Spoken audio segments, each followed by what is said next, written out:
Al-Quran adalah wahyu terakhir Allah Subhanahu wa Ta'ala kepada umat manusia.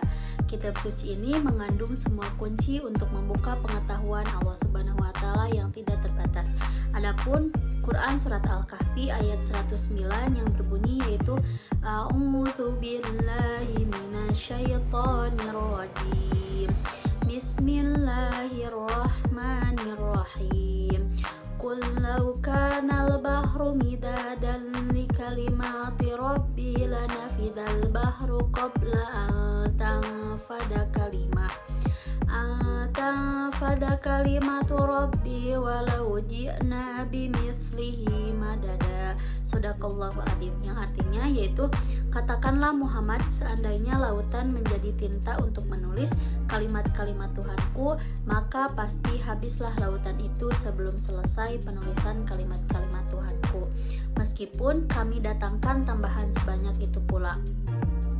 Al-Quran adalah petunjuk Allah Subhanahu wa Ta'ala bagi orang yang bertakwa dan tidak ada keraguan di dalamnya. Quran surat Al-Baqarah ayat 2.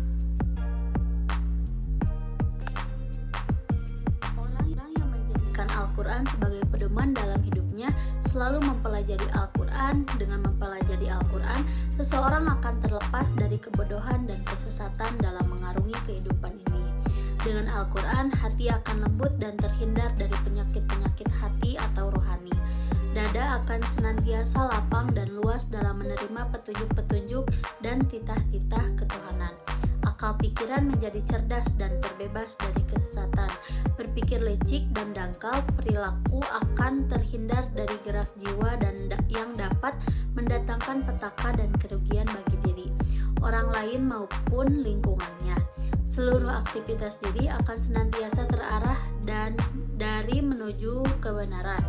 Rasulullah Shallallahu Alaihi Wasallam bersabda, sebaik-baiknya manusia adalah siapa yang belajar Al-Quran dan mengajarkannya kepada orang lain. Hadis riwayat Bukhari dari Utsman bin Affan radhiyallahu anhu. Nah, adapun sifat-sifat orang yang menjadikan Al-Quran sebagai pedoman hidupnya, yang pertama yaitu ada sifat takwa. Orang yang menjadikan Al-Quran sebagai pedoman hidupnya memiliki sifat takwa, yaitu takut kepada Allah Subhanahu wa Ta'ala dan selalu berusaha untuk melakukan kebaikan. Yang kedua yaitu sabar, yaitu menerima cobaan dan kesulitan dengan sabar dan tidak putus asa.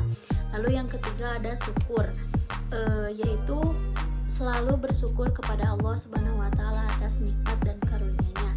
Yang keempat yaitu ada ikhlas. Ikhlas ini melakukan kebaikan dengan tulus dan tidak mengharapkan imbalan dari orang lain. Adapun perilaku orang yang menjadikan Al-Quran sebagai pedoman hidupnya, yang pertama yaitu ada membaca dan memahami Al-Quran. Orang yang menjadikan Al-Quran sebagai pedoman hidupnya selalu membaca dan memahami Al-Quran untuk mendapat petunjuk dan bimbingan. Lalu yang kedua ada mengamalkan ajaran Al-Quran. Orang yang menjadikan Al-Quran sebagai pedoman hidupnya selalu berusaha untuk mengamalkan ajaran Al-Quran dalam kehidupan sehari-harinya. Ketiga ada berdoa dan berzikir. Orang yang menjadikan Al-Quran sebagai pedoman hidupnya selalu berdoa dan berzikir untuk memohon pertolongan dan bimbingan dari Allah Subhanahu wa Ta'ala. Yang terakhir yaitu menjauhi perbuatan maksiat. Selalu berusaha untuk menjauhi perbuatan maksiat dan melakukan kebaikannya. Adapun manfaat menjadikan Al-Quran sebagai pedoman hidupnya, yang pertama yaitu mendapatkan petunjuk dan bimbingan, membantu kita untuk mendapatkan petunjuk dan bimbingan dalam menghadapi kesulitan dan cobaan hidup. Lalu yang kedua ada meningkatkan kualitas hidup. Meningkatkan kualitas hidup kita dengan melakukan kebaikan dan menjauhi perbuatan maksiat. Lalu yang ketiga ada mendapatkan ridho Allah Subhanahu wa Ta'ala dan mencapai kebahagiaan yang sejati. Al-Quran merupakan jaring yang ditebarkan oleh Maha Tunggal untuk menarik kaum pria dan wanita yang tersesat di dalam dunia ini agar kembali kepada sumber ilahi mereka. Al-Quran adalah peta dan petunjuk kehidupan.